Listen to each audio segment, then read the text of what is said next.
For more videos, subscribe to my channel and click on the bell icon. Whenever I uploaded a video, you will notified with a notification. Hi students, welcome to my channel MNR Studies. నిన్న మనం ఒక series అనేది start చేసాం. అది కూడా second year కి సంబంధించి అన్ని కాంపిటేటివ్ ఎగ్జామ్స్ కి యూజ్ అయ్యేలాగా సర్కిల్ చాప్టర్ అనేది మనం మొదలు పెట్టాం. అందులో భాగంగా నిన్న ఫస్ట్ పార్ట్ అనేది కంప్లీట్ అయిపోయింది. అందులో మనం ఒక సర్కిల్ కి సెంటర్ రేడియస్ ఇస్తే మనం దాని ఈక్వేషన్ ఎలా కనిపెట్టాలో నేర్చుకున్నాం. ఈ రోజు మనం సెకండ్ టైప్ లోకి వచ్చాం. అదేంటంటే మనకి ఇక్కడ సర్కిల్ ఈక్వేషన్ అనేది ఇస్తాడు, దాని సెంటర్ అండ్ రేడియస్ అనేది ఫైండ్ అవుట్ చేయాలి. నిన్న చేసిన వీడియో మీరు మిస్ అయినట్లయితే కింద డిస్క్రిప్షన్లో నేను ఇచ్చి ఉంటాను వీడియో లింక్, అక్కడికి వెళ్ళి జాయిన్ అవ్వండి. అంతేకాదు మన ఛానల్ని సబ్స్క్రైబ్ చేయడం మాత్రం మర్చిపోకండి. సబ్స్క్రైబ్ చేసి ఈ వీడియోని చూసేయండి. సర్కిల్ ఈక్వేషన్ ఇచ్చినప్పుడు దాని సెంటర్ అండ్ రేడియస్ ఎలా కనిపెట్టాలో చూద్దాం. ఫస్ట్ దీనికి సంబంధించిన కాన్సెప్ట్ గురించి మాట్లాడుకుంటే మనం నిన్న స్టాండర్డ్ ఫార్మ్ ఆఫ్ సర్కిల్ గురించి మాట్లాడుకున్నాం. అది మీరు కనుక మిస్ అయినట్లయితే డిస్క్రిప్షన్లో ఆ వీడియో లింక్ ఇస్తాను, అక్కడికి వెళ్ళి చూడండి. Standard form of a circle ఏంటి? Standard form of a circle is equals to x square plus y square plus 2gx plus 2fy plus c is equals to 0. ఇది స్టాండర్డ్ ఫార్మ్. ఇలా standard form ఉంటే g square plus F square minus c greater than or equal to 0 కనుక ఉన్నట్లయితే, if g square plus f square minus c greater than or equal to 0, then the equation of the circle represents the center. Center ante minus g comma minus f and radius r is equals to root over g square plus f square minus c. ఇది దీనికి సంబంధించిన concept. ఒక circle కనుక ఇది కనుక prove అయినట్లయితే దాని standard ఫామ్కి circle and centre and radius అనేది ఈ రెండు అవుతాయి. ఈ రెండు గుర్తుంచుకోండి. మనం ఈ రెండింటిని యూజ్ చేసే సర్కిల్ యొక్క సెంటర్ అండ్ రేడియస్ అనేది మనం ఫైండ్ అవుట్ చేస్తాం. చూడండి, ఫస్ట్ ఈక్వేషన్ ఇది కదా, దీంతో కంపేర్ చేసుకుంటే, స్టాండర్డ్ ఈక్వేషన్తో కంపేర్ చేసుకుంటే 2gx ఇది అవుతుంది, 2fy ఇది అవుతుంది. చూడండి, 2gx ఈజ్ ఈక్వల్స్ టు ఏమిటి? 6y అంటే 6x అవుతుంది. 6x దీనికి ఇది ఈక్వల్ చేసుకుంటే చూడండి, x అనేది క్యాన్సిల్ అయిపోతుంది. 2g is equals to 6, g is equals to 6/2 అంటే g వాల్యూ అనేది మనకి 3 వచ్చింది. చూడండి, అదే మాదిరిగా నేను second 8y is equals to, మనం దేనికి ఈక్వల్ చేసుకోవాలి? 2fyకి ఈక్వల్ చేయాలి. ఇందాకట్లానే 2fyకి నేను ఈక్వల్ చేస్తాను. ఈ y క్యాన్సిల్ అయిపోతుంది. ఈ 2 అనేది ఇటు సైడ్ వస్తుంది. 8/2 మల్టిప్లికేషన్లో ఇటు పక్క వస్తే డివైడ్ అవుతుంది. f ఇది దీంట్లో 4 టైమ్స్ పోతుంది. సో f వాల్యూ ఎంత వచ్చింది? 4 వాల్యూ వచ్చింది. ఇక్కడ మనకి చూడండి, సెంటర్ అంటే -g -f అంటే ఈ రెండింటికి మైనస్ అనేది మనం యాడ్ చేయాలి. g is equals to -3, f is equals to -4. So చూసారు కదా, మీరు డైరెక్ట్గా నేను మైనస్ ఎలా వేసారో అనుకుంటున్నారా? ఇటు g పెడితే, ఇక్కడ g పెడితే g ముందర మైనస్ పెట్టాను, f ముందర మైనస్ పెట్టాను. ఈ మైనస్ ఇటు పక్క వెళ్తే దీనికి -3 అవుతుంది, ఇది -4 అవుతుంది. అలా నేను ఈ రెండు కన్క్లూడ్ చేశాను. సో మనకిప్పుడు -g చెప్పారు కదా మైనస్ పెట్టుకోవాలని, -g -f వాల్యూస్ ఏమవుతాయంటే -3 -4. సో ఇదే దీని యొక్క సెంటర్ అవుతుంది. సెంటర్ మనం ఫైండ్ అవుట్ చేసాం కదా. ఇప్పుడు రేడియస్ చూద్దాం. రేడియస్ ఎలా కనిపెట్టాలో నేను ఫార్ములా చెప్పాను కదా, కాన్సెప్ట్లో ఫార్ములా చెప్పాను కదా, ఆ ఫార్ములాని యూజ్ చేసి కనుక్కుందాం.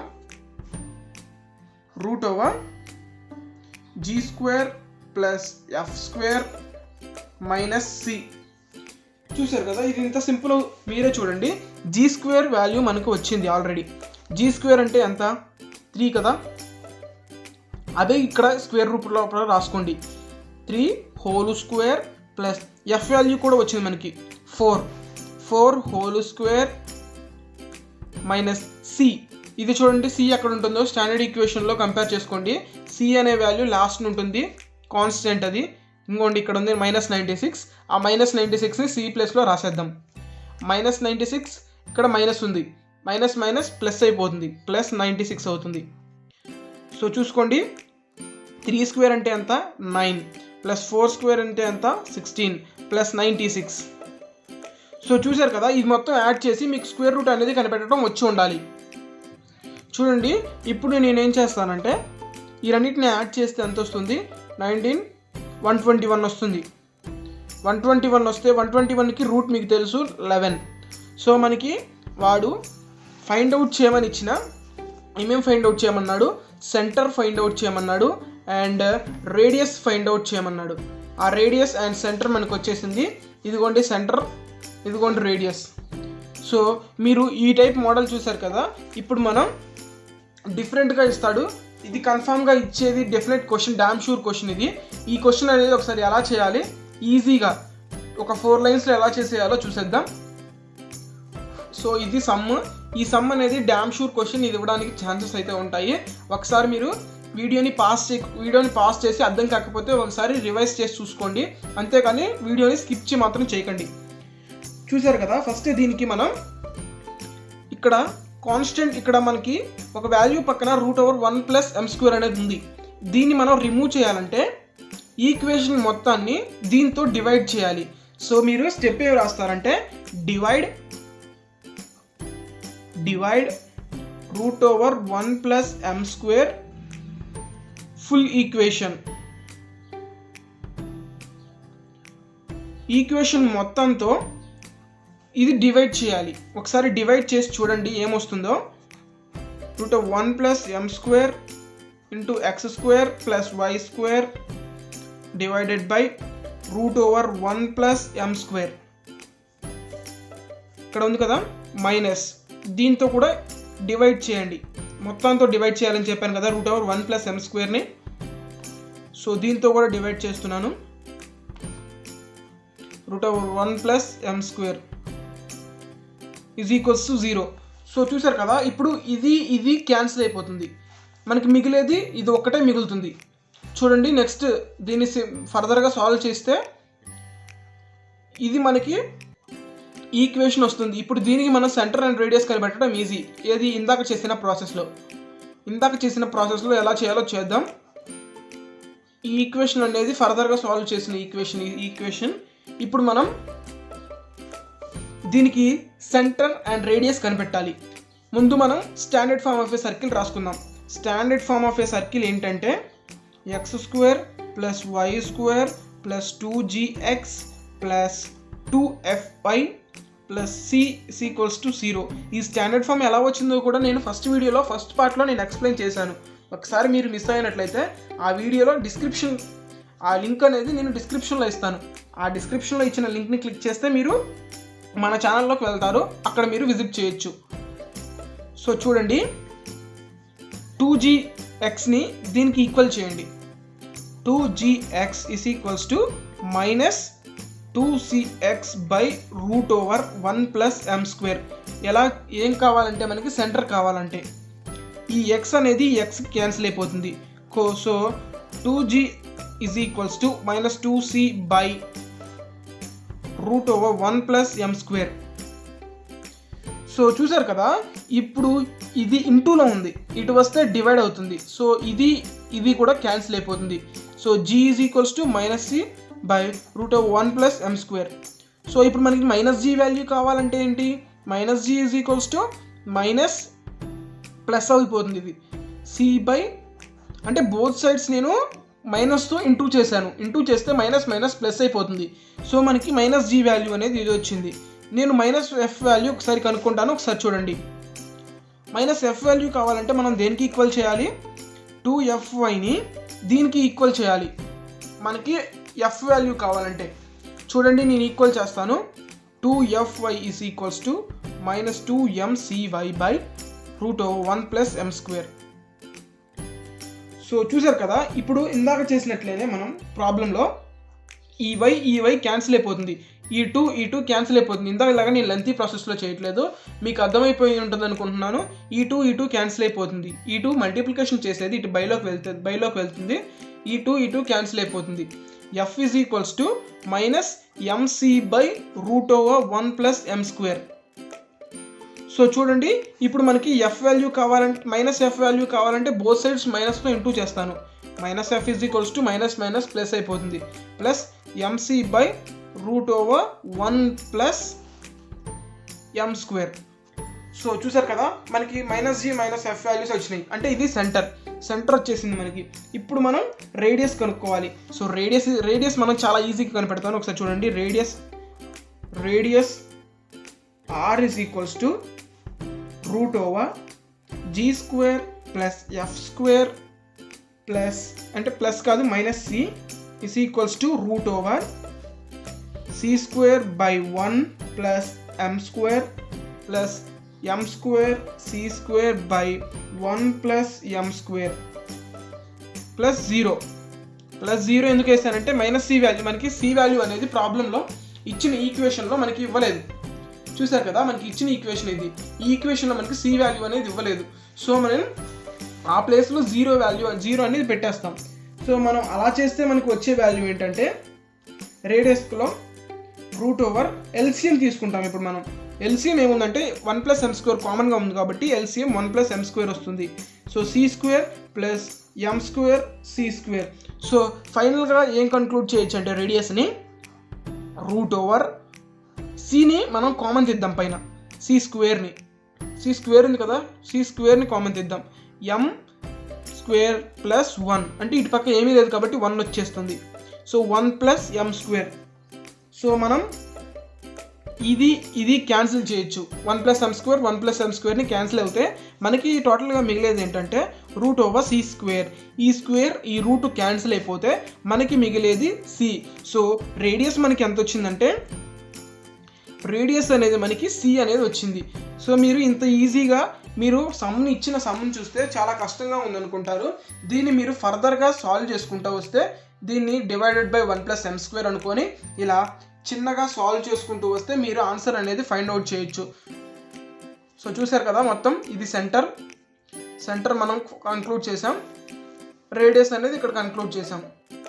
సో చూసారు కదా, ఈ మోడల్ సమ్ కూడా మనం కవర్ చేసేసాం. సమ్ కూడా ఒకసారి చూడండి, ఇది కూడా కొంచెం డిఫరెంట్గా ఉంటుంది. ఎందుకంటే మనకి equation of the circle in the form of ఈ ఫామ్లో ఉండదు. స్టాండర్డ్ ఫామ్ ఏంటి, x square plus y square plus 2gx plus 2fy plus c is equals to 0. మనకి standard form of the circle అనేది ఈ ఫామ్లో ఉంటుంది. అంటే ఎక్స్ స్క్వేర్ ముందు 1 అనేది ఉంటుంది కోఎఫిషియంట్, ఏమీ ఉండవు కాబట్టి ఇక్కడ ఏముంది 3 అనేది ఉంది. ఇచ్చిన ఈక్వేషన్ని స్టాండర్డ్ ఫామ్లోకి మార్చుకోవాలంటే ఈ 3 అనేది ఉండకూడదు అంటే బై 3 చేస్తే 3 క్యాన్సిల్ అయిపోతుంది. సో టోటల్ ఈక్వేషన్ని బై 3 చేయండి, అంటే డివైడెడ్ బై 3 చేయాలి. 3x² by 3 plus 3y² by 3 plus 6x by 3 minus 12y by 3 minus 1 by 3 is equals to 0. So ఫర్దర్గా మనం సాల్వ్ చేసుకుంటూ వెళ్తే ఈ 3కి ఈ 3 క్యాన్సిల్ అయిపోతుంది, 3 క్యాన్సిల్ అయిపోతుంది, 3 6లో 2 టైమ్స్ పోతుంది, 3 12లో 4 టైమ్స్, అండ్ ఇలా ఉంటుంది. సో ఈక్వేషన్ రాసుకుంటే x² plus y² plus 2x minus 4y minus 1 by 3 is equals to 0. So చూసారు కదా, మనకి ఇచ్చిన ఈక్వేషన్ అనేది ఇది. దీన్ని మనం స్టాండర్డ్ ఫామ్లోకి మార్చుకోవాలి కాబట్టి ఇక్కడ 3 అనేది ఉండకూడదు కాబట్టి మనం డివైడెడ్ బై 3 చేస్తాం. డివైడెడ్ బై 3 చేస్తే ఇప్పుడు స్టాండర్డ్ ఫామ్లోకి ఇది వచ్చింది కాబట్టి మనం ఏం చేయొచ్చు, 2gxతో ఈ 2xని 2fyతో ఈ 4-4yని కంపేర్ చేసుకుంటే మనకి g అండ్ f వాల్యూస్ వచ్చేస్తాయి. g అండ్ f వాల్యూస్ అంటే సెంటర్ వచ్చేస్తుంది. సో మనం దాన్ని ఫైండ్ అవుట్ చేద్దాం. 2gx is equals to 2xతో కంపేర్ చేద్దాం. x క్యాన్సిల్ అయిపోతే g is equals to ఇటు ఇంటూ చేస్తే ఇటు వెళ్ళేది ఏమవుతుంది, డివైడెడ్ బై అవుతుంది కాబట్టి g is equals to 1 అనేది వస్తుంది. అలానే మనం 2fyని దేంతో కంపేర్ చేద్దాం, -4yతో కంపేర్ చేద్దాం. కంపేర్ చేస్తే y క్యాన్సిల్ అయిపోతుంది. y క్యాన్సిల్ అయిపోతే 2f is equals to -4 అనేది మిగులుతుంది. అప్పుడు f is equals to -4/2 అనేది వస్తుంది. ఈ 2 దీంట్లో 2 టైమ్స్ పోతుంది, f is equals to -2. So మనకి సెంటర్ అనేది రావాలంటే మనకి ఏం చేయాలి, -g -f అనేది ఉండాలి. సో మనకి g వాల్యూస్ వచ్చినాయి, బోత్ సైడ్స్ ఇంటూ మైనస్ చేద్దాం. అప్పుడు మైనస్ చేస్తే ఇక్కడ -1 వస్తుంది, ఇక్కడ మైనస్ ప్లస్ అయిపోతుంది. సో మనకి సెంటర్ అనేది వచ్చేసింది. ఇప్పుడు మనం రేడియస్లోకి వెళ్దాం. రేడియస్ మీకు ఇందాక నేను ఫార్ములా చెప్పాను. రేడియస్ ఏంటి, √g² + f² - c. g value ఎంత, 1 అనేది వచ్చింది మనకి g వాల్యూ. f వాల్యూ ఎంత, -2 అనేది వచ్చింది f వాల్యూ. c వాల్యూ ఎంత ఒకసారి మీరు మనం ఇందాక కంపేర్ చేసి ఒక ఈక్వేషన్ తెచ్చుకున్నాం కదా, దాంట్లో c వాల్యూ -3/2 1/3 -1/3ని ఇక్కడ c వాల్యూ కింద వేసుకుందాం. ఇప్పుడు దీంతో మనం రేడియస్ కనిపెడదాం. r √g² అంటే 1, f² అంటే +-2 హోల్ స్క్వేర్, తర్వాత -1/3 మైనస్ ప్లస్ అయిపోతుంది. ఇక్కడ మైనస్ ఉంది కదా, ఈ మైనస్కి మైనస్ ప్లస్ అయిపోతుంది, ఈ మైనస్కి మైనస్ ప్లస్ అయిపోతుంది. అప్పుడు మనకి +1/3 వస్తుంది. సో √1 ప్లస్ ఇక్కడ ఈ స్క్వేర్కి మైనస్ పోతే 4 అవుతుంది, ఇది +1/3. చూడండి, దీన్ని మనం ఇక్కడ ఎల్సిఎం తీద్దాం. ఎల్సిఎం తీస్తే ఏమొస్తుందో ఒకసారి చూడండి. 3 అనేది ఎల్సిఎం, 3 + 12 + 1. చూడండి చిన్నగా దీంట్లో మనం యాడ్ చేద్దాం. యాడ్ చేస్తే 15 + 1 16/3. √16 అంటే మనకి రూట్ వాల్యూ ఎంత అవుతుందంటే 4 అవుతుంది. ఇది కూడా మీకు తెలిసి ఉండాలి, రూట్స్ వాల్యూ తెలిసి ఉండాలి. 4 అవుతుంది. 4 వాల్యూ మనం అదే ఇక్కడ రాద్దాం. 4 ఈ రూట్ అనేది క్యాన్సిల్ అయిపోయింది. దీనికి ఇక్కడ 4² అని రాస్తాం, దీనికి క్యాన్సిల్ అయిపోతుంది కాబట్టి ఇక్కడ క్యాన్సిల్ అవుతుంది, కాబట్టి కింద √3 అనే రాస్తాం. సో మనకి రేడియస్ r ఎంత వచ్చింది, 4/√3. సో మనం సెంటర్ కూడా కనిపెట్టేసాం. ఇంకోండి సెంటర్ ఇక్కడ వచ్చేసింది మనకి సెంటర్. మనం రేడియస్ అనేది కూడా ఇక్కడ కనిపెట్టేసాం. సో ఇచ్చిన ఈక్వేషన్ కనుక ఇలా ముందు కోఎఫిషియంట్ కనుక ఉన్నట్లయితే దాన్ని మీరు x² ముందర ఏదైతే ఉందో దానితో బై చేసినట్లయితే ఇది అనేది రిమూవ్ అవుతుంది. రిమూవ్ అయితే మనం యాజ్ ఈజ్ మన ఫార్ములాలో చేయొచ్చు. కొంతమంది ఏం చేస్తారంటే దీన్ని డివైడ్ చేయకుండా చేస్తారు. అప్పుడు మీకు రేడియస్ అండ్ ఈ value, radius centre and radius అనేది మీకు రాంగ్ అనే ఆన్సర్స్ అనేవి వస్తాయి. సో ఈ వీడియో నచ్చిందని నేను ఆశిస్తున్నాను. నేను రేపు చేసే వీడియోలో find the equation of the circle passing through origin నుంచి పాస్ అయ్యి సెంటర్కి టచ్ అవుతే ఎలా చేయాలి, find the equation of the circle ఎలా కనుక్కోవాలి, అలా పాయింట్ ఇచ్చి సెంటర్ నుంచి పాస్ అవుతే మనకి ఎలా చేయాలి. So equation of the circle find out చేయడానికి చాలా వేస్ ఉన్నాయి. అవి నేను రేపు వీడియోలో ఎక్స్ప్లెయిన్ చేస్తాను, అంటే పార్ట్ 3లో ఎక్స్ప్లెయిన్ చేస్తాను. ఆ వీడియో మీరు మిస్ కాకుండా ఉండాలంటే మన ఛానల్ని మీరు సబ్స్క్రైబ్ అయ్యి ఉండాలి. ఈ వీడియో మీకు యూజ్ అయింది అనుకుంటున్నాను. మీకు యూజ్ అయితే మీ ఫ్రెండ్స్కి షేర్ చేసి, లైక్ చేసి, సబ్స్క్రైబ్ చేయండి. Until bye.